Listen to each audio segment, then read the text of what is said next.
Welcome to Subramani. We all have suffered FOMO at some stage in life, right?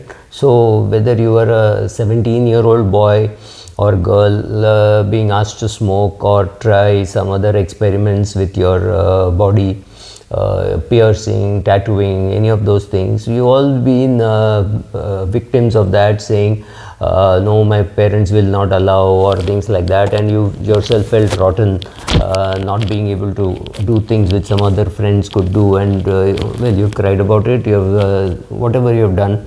But as you grow older, you get more FOMO when you hear people saying, oh, I bought this ICO.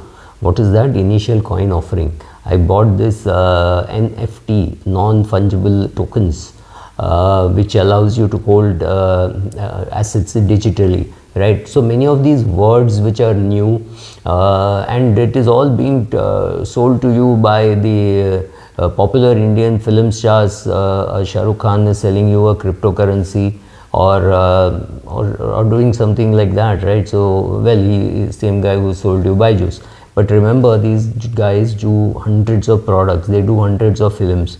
I keep saying that when you believe that a film star sells you a product and you should buy it, it is like, let's say a person comes from some small village. The only movie he has seen is Coolie, in which Amitabh Bachchan acts as a coolie. And this guy is perhaps a coolie himself, or he knows the lives of coolies. Then he comes here and he watches, and somehow he's able to see Amitabh Bachchan somewhere near his house, sitting in a nice big swanky car and being driven out, and he says, my God, this was such a lie.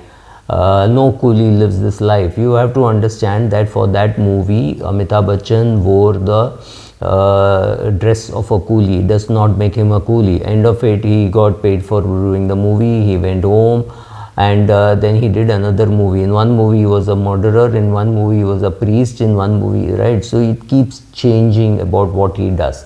It is just a role that he's playing. Now cut to the ads which film stars do. They just don't have to believe in everything that they do. It does not mean that they use all the products that they advertise. It does not mean that they invest in cryptocurrency, right? They may not even understand what is cryptocurrency, but they'll do an ad because they're getting paid for it.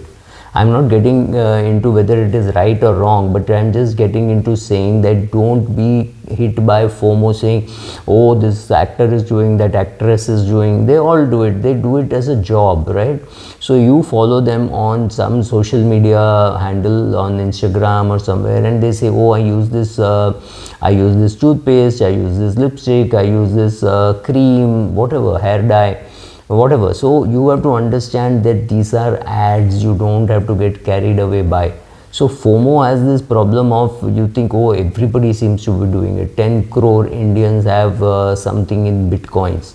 It's more than the number of people who have mutual funds. So some number is thrown at you, so you say, oh, we should do crypto coins, right?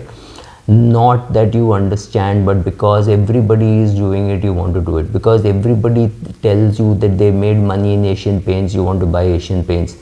Or it is very prestigious to go to a particular PMS provider, you want to go there, right? So be careful about what you are doing. FOMO could be acting on everything. Like I know some person who has put 50 lakhs in a PMS, and he talks about it, but the same guy has 4 crores in a large cap fund, which he doesn't talk about. That is done much better than his PMS, but he does not talk about the underperformance of his PMS. Then because for him PMS is more an ego drive, saying, oh, I have put money with that. I was talking to him, right? You know, it's nice to drop names, saying, oh, I was talking to XYZ. We all do it. We all, if whatever we can, we do it. We create an impression that everybody knows us, whatever. So that is the reason why he had put money in that PMS. He wanted to be able to drop names, saying, oh, I spoke to him over the weekend. This is what he feels about the markets. I said, very good. I haven't spoken to him, so I don't know what the markets are doing. Right, so when you see your favorite athlete or entertainer or actor or somebody selling a product, just switch away. It does not mean, I have nothing against you watching a Shah Rukh Khan movie or an Amitabh Bachchan movie. Don't have to believe that they are that. They are that in that movie because they are being paid to be that. So Mr. Amitabh Bachchan was a coolie in a movie called Coolie because he was being paid to be a coolie. Next movie he could be a driver, and the movie after that he could be an industrialist. Do you watch? You have to choose what to believe. He's just a human being wearing a mask on that day for that shooting. That's it. So don't get influenced by something like that. Buying and selling investments along with trends and influences because of fear of missing out is one of the worst ways to build your portfolio, right? So even assuming you get one thing right, how does it really help you to really do well financially? You have to have your goal statement, you have to have your plans in place, you have to know why you're investing, what you're investing, how much you're investing, when will you be able to come out of it, who is your advisor, how is the advisor being compensated. You have to know everything. Just because you bought 100 shares of a company which has gone up, it does not mean anything. It doesn't do anything for your life. That whole package has to be in place, that you made a plan, you implemented the plan, your core money is into mutual funds, maybe 60%, 70%, and the balance with which you are maybe buying and selling shares, whatever is core for you, whatever you know, whatever you are good at. If you think you can learn all your mutual funds by reading websites and watching blogs like this, you're dramatically mistaken, right?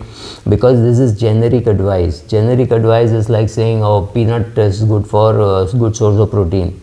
But if you have peanut allergy, that is bad advice for you. Maybe you should have almonds for protein. I don't know what, but you know. So every newsletter, every blog, everybody is a generic advisor. May or may not suit you. See what suits you, because you need more specific advice. Maybe you need somebody to hold your hands when the markets are down. You cannot hold the hands of a laptop, right? So you can seek advice from many people. Advice तो बहुत लोग देते हैं.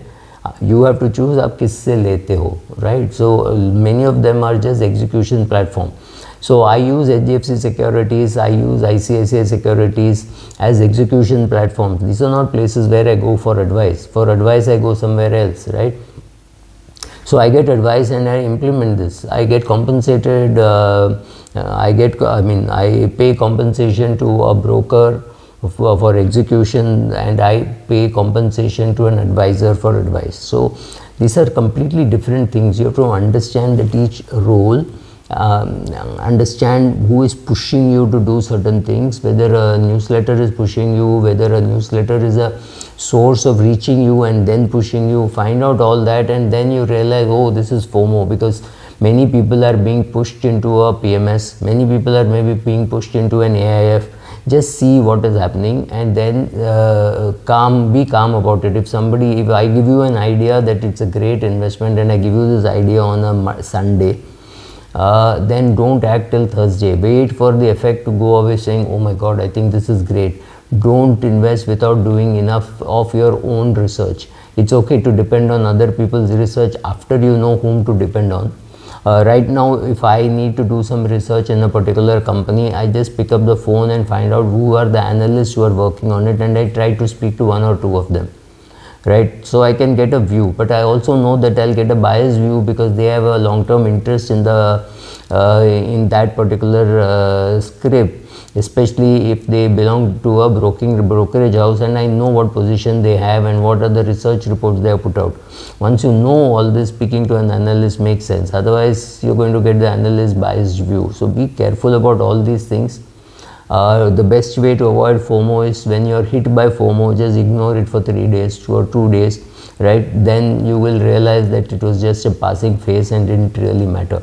Don't do anything to hurt your portfolio, because that's what is going to feed you in your olden days, right? Thank you.